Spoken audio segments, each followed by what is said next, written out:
இப்போ சொல்றாங்க 200 கோடி ரூபாய் பணத்தை விட்டுட்டு வந்தாரு, பீக்கில் வந்து உச்சத்துல இருந்து விட்டுட்டு வந்தான்னு சொல்றாரு. அதே சொல்றீங்க, அப்போ உங்களை யார் வர சொன்னா அப்படின்னு கேட்குறாங்க. அந்த மனுஷன் அந்த பீக்கை விட்டுட்டு வந்தாரு, அதுதான் உண்மை. ஒரு படத்துக்கு 200 கோடி ரூபாய் வாங்கிட்டு இருந்த அந்த மனுஷன் அதை விட்டுட்டு வந்தாப்படா, அதான் உண்மை. சினிமா அவருக்கு எவ்வளோ பெரிய ஒரு ராஜ்யமாக இருந்து தெரியுமா? சினிமாவில் அவர் தான் ராஜா, அதுதான் உண்மை. அப்படி அந்த எவ்வளோ வசதி அந்த சினிமாவில். ஒரு படம் நடிக்க போகிறாப்புல போயிட்டு எங்கேயாச்சும் ஒரு லண்டன் போறியா, எங்கேயாச்சும் போய் ரெஸ்ட் எடுத்துட்டு ஜாலியாக அடுத்த படம் நடிக்க போகிறாப்புல படம் ஓட போது நடந்துக்கிட்டே இருந்திருக்கலாமே.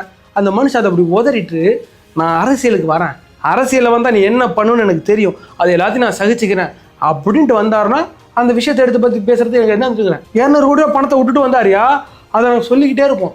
ஏன்டா அவர் 200 கோடி ரூபா பணத்தை விட்டு வந்துக்கிறாரு. சும்மா நீங்கள் போறீங்க, வண்டியில் ஆக்சிடென்ட் ஆகிட்டீங்க, ஒரு மாதம் உங்களால் வேலைக்கு போக முடியல, ஒரு மாதம் ஒரு 20,000 உங்களுக்கு லாஸ் ஆயிடுச்சு. சே, இந்த மாதம் நாம் நல்லா இருந்ததுன்னா 20,000 பணம் வந்திருக்கும்ல, சம்பளம் வந்திருக்கும்ல அப்படின்னு நினைக்கிறோம்ல. அப்போ ஒரு படத்துக்கு 200 கோடி ரூபா வாங்கிட்டு இருந்த மனுஷன் அதை விட்டுட்டு வந்தாப்பலன்னா அது சொல்ல மாட்டாப்லையா? சொல்லாப்ல.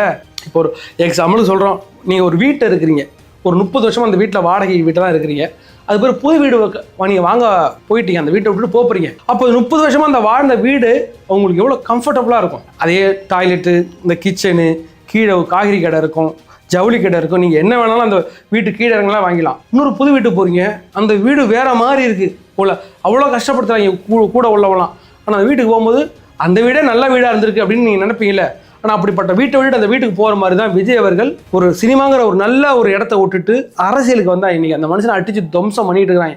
இவ்வளோ கொடுமைப்படுத்துறாங்க இந்த மனுஷனை. அப்படிங்கும்போது உண்மையிலே சொல்கிறேன், விஜய் அவர்கள் அந்த இடத்த விட்டுட்டு வந்ததுக்கு மிக ஒரே ஒரு காரணம் ஒன்று மட்டும்தான். என்னை வாழ வச்ச நீ, உன்னை நான் வாழ வைக்கணும். என்னையே இந்த பாடுபடுத்திருக்கிறாங்க. சினிமாவில் இருக்கும்போது விஜய் அவர்களை அரசியல் ரீதியாக இந்த பாடப்படுத்தினா நான் உனக்கு காமிக்கிறேன் யாரு அப்படின்ற அந்த குணமும், என்ன வாழ வச்ச மக்களை நான் வாழ வைக்கிறேங்கிற அந்த நல்ல குணம் தான் இன்னைக்கு விஜய் இந்த பக்கம் நகர்